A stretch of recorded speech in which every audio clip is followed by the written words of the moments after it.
My friends, we have to become serious. It's before the day of judgment. It's the day when Almighty God will be reviewing each one of us in our entirety. And Almighty God will have the privilege of writing us into the book of life to a year of happiness and good health and simchas and nachis and success and everything that each and every one of us needs. First of all, I would like to say that tomorrow, please God, which is the 18th day of the month of Elul, Chai Elul, is a very, very great day on the Jewish calendar. For this is the day when the two great luminaries, the Baal Shem Tov and the Alter Rebbe, were born. The Baal Shem Tov was the founder of Hasidus. He was the one who revealed the entire doctrines of Hasidus.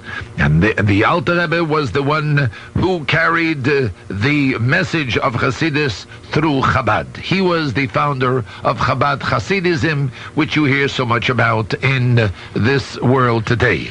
And so let us hope that these two great tzaddikim will go before Almighty God and will intercede on behalf of the people of Israel, that God should bless us all with Eretz Yisroel and Klal Yisroel, with everything that we need and everything that we ask of Him above, materially and spiritually.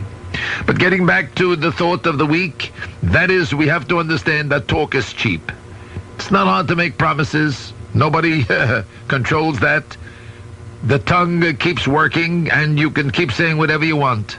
But in the eyes of Almighty God, what counts is action. You don't play games with God. And what Almighty God waits to see and hear is, what are you going to do now? It's coming a new year. And Almighty God doesn't like the revolving door Jew. In on Rosh Hashanah and out after Yom Kippur. Almighty God wants the kind of a Jew that's not a seasoned Jew, but He wants the kind of a Jew that's there all the time with Him.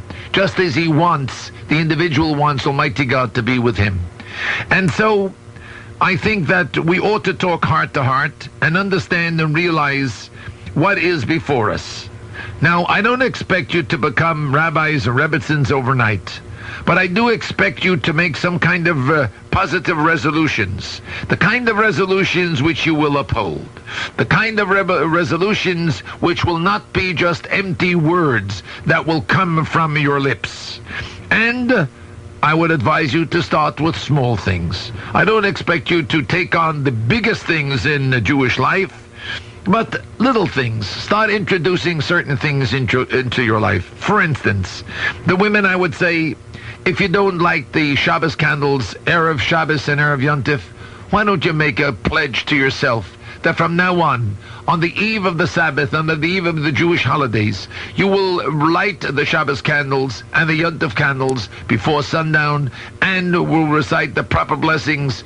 This will bring light into your home, light into your life, light into your heart, and light into the world. And this will bring light into the hearts of your children, and you will be able to really have an influence on your kids, and your kids will certainly see to it it will move them. Another thing is a little item, like having a tzedakah pushka. Once upon a time, I remember when I was a kid, the big thing was the tzedakah pushkas. And even today, people have these little coin boxes in their homes, always giving charity. It's important that every day you put a few coins into the pushka in the morning and in the afternoon. Except Shabbos and Yontif, of course. Every day a person should give tzedakah. Charity is something which each one should make his business to give each day. The world, one of the three pillars, is charity. And if you would like a pushka, we'll be happy to send it to you free of charge. All you have to do is ask for it.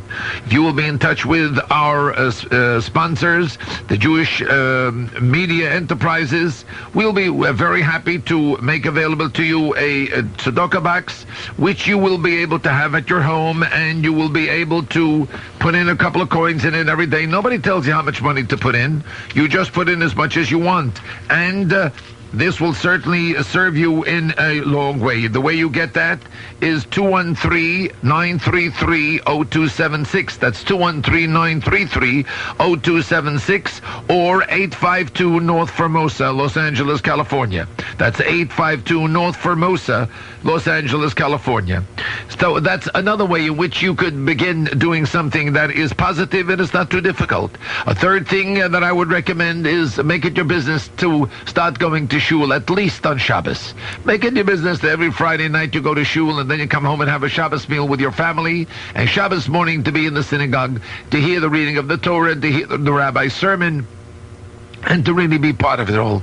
And so, my dear friends, if you'll take these things upon yourself, you'll begin showing Almighty God that you're not kidding around with Him, and that you mean it for real, and that you expect to show an improvement on yourself. Almighty God will show an improvement on everything that He has to give to you.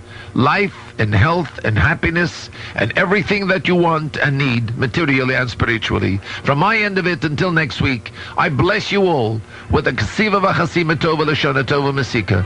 Have a good, a sweet, and a blessed New Year.